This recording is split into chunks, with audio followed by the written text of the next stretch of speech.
Dal 2012 al 2022 l'unità di crisi aziendali di Veneto Lavoro ha gestito 277 crisi complesse che coinvolgevano 385 unità produttive per circa 50.000 lavoratori diretti.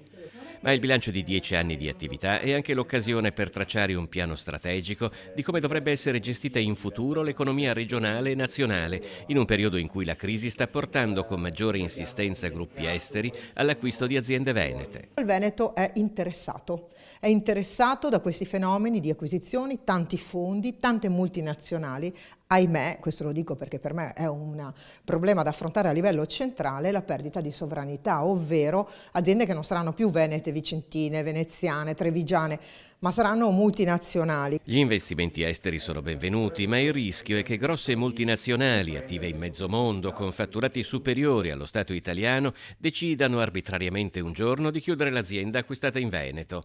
Bisogna allora offrire alla politica, secondo Donazzan, le armi per difendere i settori strategici della nostra economia. Abbiamo avuto situazioni in cui non abbiamo potuto trattenere l'azienda.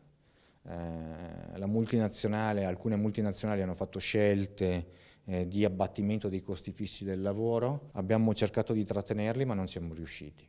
A Veneto Lavoro sono questi casi in controtendenza in un bilancio di soluzione delle crisi altrimenti molto spesso dall'esito positivo, tanto da essere diventato un autentico modello di gestione. Continuità produttiva, mantenimento della nostra capacità di produrre, nel caso reindustrializzazione, cioè vuol dire continuare a produrre ma un'altra cosa, e la salvaguardia evidentemente del dato occupazionale.